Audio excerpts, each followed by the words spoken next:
समादरणीय धार्मिक सज्जन वृंद, वंदनीय मातृशक्ति। यजुर्वेद के अंदर प्रमुखता से ईश्वर की आज्ञाओं का विधान किया गया है। 33वां अध्याय चल रहा है। कल हमने मंत्र संख्या 35 के ऊपर विचार किया था और उस मंत्र में बताया गया था कि कौन मनुष्य सबको अपने वश में करता है और कौन मनुष्य अभ्युदय को प्राप्त होता है। तो एक प्रकार से इस मंत्र के माध्यम से परमेश्वर मनुष्यों को प्रेरणा दे रहे हैं कि हे मनुष्यों, तुम सबको अपने वश में करो।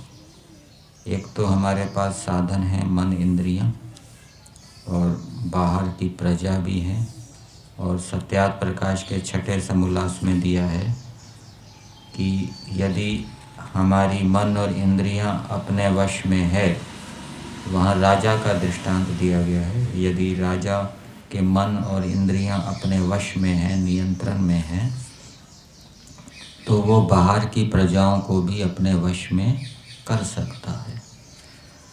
और यहाँ पर दिया है वेद में मेघहंता शत्रुहंता, जो अपने शत्रुओं को मार लेगा। हमारे आंतरिक शत्रु हैं काम क्रोध लोभ मोह आदि, जो इनको मारेगा वो सबको अपने वश में कर सकता है। अपनी इंद्रियों को भी वश में कर सकता है और बाहर के शत्रुओं को भी वश में कर सकता है। इसी प्रकार से जो विद्या रूपी ऐश्वर्य को उत्पन्न करता है, स्वयं के अंदर विद्या रूपी ऐश्वर्य को उत्पन्न करता है, फिर बाहर की प्रजाओं के अंदर भी विद्या को देता है, वो सबको वश में कर सकता है। और अन्नदाता जो देने वाला है, देने वाला भी सबको वश में करता है। जिसको वो देता है उसको वो अपने वश में कर लेता है। तो जो जितना अधिक देगा और जिसको देगा वो क्या है, उसके वश में हो जाएंगे। और इस प्रकार से मनुष्य अविद्या को दूर करता हुआ, विद्या को देता हुआ, दुष्टता को दूर करता हुआ, सबको अपने वश में करता हुआ अभ्युदय को प्राप्त करता है। आज मंत्र संख्या 36 का स्वाध्याय किया गया। मंत्र का देवता है सूर्य।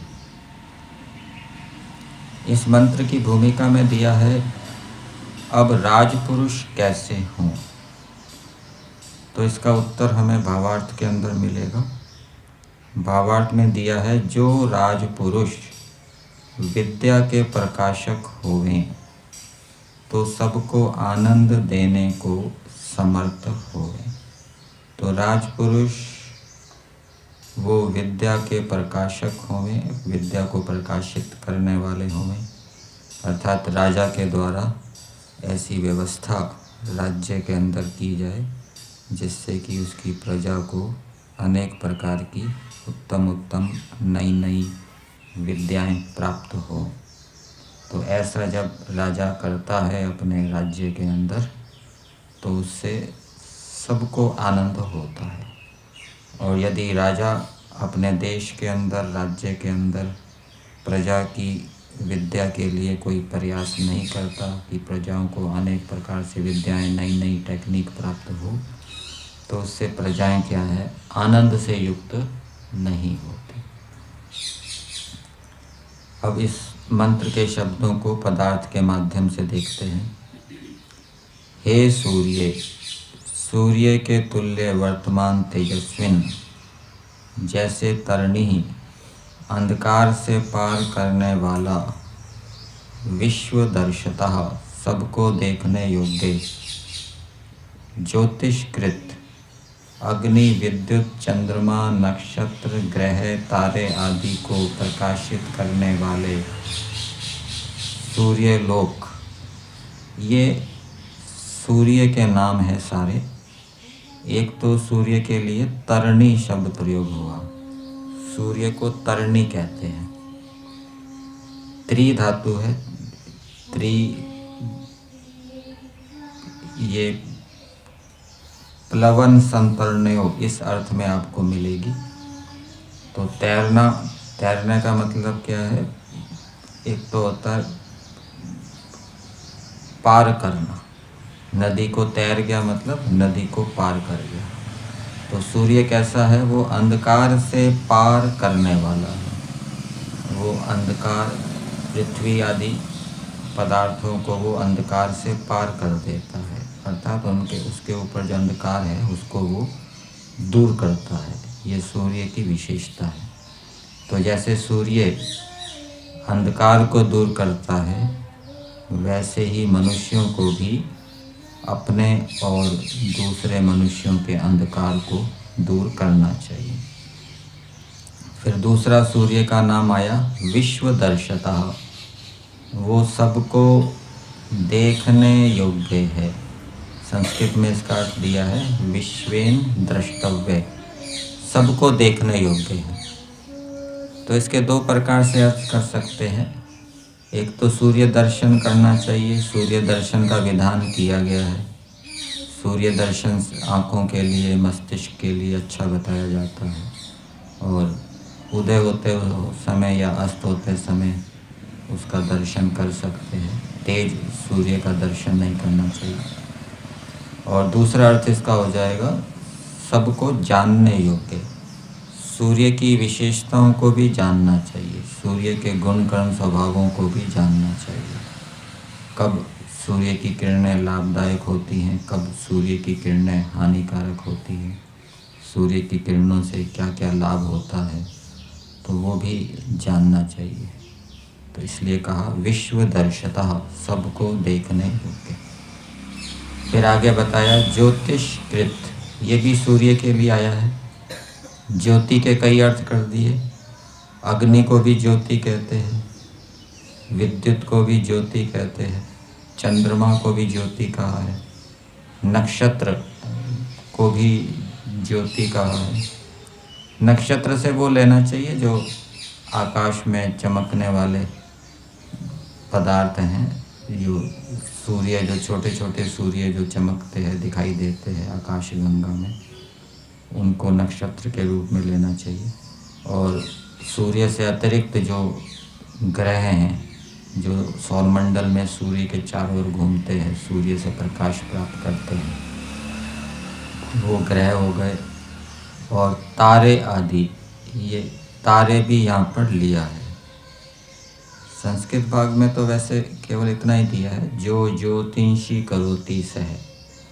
तो जो तारे आदि को प्रकाशित करने वाले सूर्य लोक, यहाँ पर मुख्य रूप से वैसे ये हो जाएगा, अग्नि का अस्तित्व भी सूर्य के कारण है, विद्युत का अस्तित्व भी सूर्य के कारण है, और चंद्रमा को भी सूर्य प्रकाशित करता है, और ग्रह जो सौरमंडल में सूर्य से अतिरिक्त जो ग्रह होते हैं उनको भी सूर्य क्या है, प्रकाशित करता है।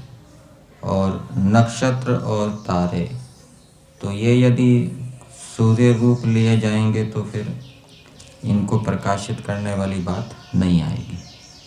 तो ज्योतिष्कृत अर्थात सूर्य के कारण ही अग्नि, विद्युत आदि अस्तित्व में होते हैं, और सूर्य, चंद्रमा, ग्रह आदि को प्रकाशित करने वाला है। तो ऐसा जो सूर्य है, आगे बताया रोचनम विश्वम, रुचिकारक समग्र राज्य को प्रकाशित करता है। ये जो संसार है ये रुचिकारक है। जब हम प्रातःकाल सूर्योदय होता है, संसार का दर्शन होता है, संसार के पदार्थों को देखते हैं, तो उनके अंदर रुचि होती है, भोगने की रुचि होती है, घूमने की रुचि होती है कि वहाँ देखा जाए, वहाँ घूमा जाए, इस पदार्थ को खाया जाए, आदि आदि। तो इस रूप में ये सृष्टि के जो पदार्थ हैं ये रुचि उत्पन्न करने वाले हैं। जैसे भोजन के अंदर भी, दाल सब्जी के अंदर भी कुछ पदार्थ ऐसे डालते हैं ना जो रुचि उत्पन्न करते हैं। जैसे नींबू है, ठीक है ना, कोई मीठी चीज़ है, नींबू है, तो वो उससे सब्जी दाल आदि में खाने में रुचि उत्पन्न होती है। जीरा आदि है, ठीक है ना। तो इसी प्रकार से परमेश्वर के ने भी ये जो पदार्थ बनाए हैं ये रुचि उत्पन्न करते हैं। तो खाद्य पदार्थों में रुचिकारक पदार्थ डालते हैं तो वो रुचि से उस पदार्थ को खाता है। इसी प्रकार परमेश्वर ने ये पदार्थ रुचिकारक उत्पन्न किए हैं, जिससे कि रुचिपूर्वक व्यक्ति संसार के पदार्थों को भोगता है, रुचि उत्पन्न करने वाले हैं। तो ऐसे संसार को ये सूर्य प्रकाशित करता है। वैसे आप हैं। किसको कहा जा रहा है? राजपुरुष को कहा जा रहा है, राजा को कहा जा रहा है कि हे राजन, आप सूर्य के तुल्य वर्तमान तेजस्वी हैं। आपके पास अनेक प्रकार की विद्याएं हैं, भौतिक विद्याएं भी हैं, आध्यात्मिक विद्याएं भी हैं, और आप सूर्य के तुल्य हैं, अर्थात आप देखने योग्य हैं, जानने योग्य हैं। आपके दर्शन के लिए प्रजाएं आती हैं। किस लिए आती है? अपनी समस्याओं का समाधान करने के लिए। आप अंधकार को दूर करने वाले हैं, प्रजाओं की अविद्या अज्ञान को दूर करते हैं, और अग्नि विद्युत के समान जो विद्वान हैं उनको आप उत्पन्न करने वाले हैं। जिस कारण न्याय और विनय से राज्य को अच्छी प्रकार प्रकाशित करते हो, इसलिए सत्कार पाने योग्य हो।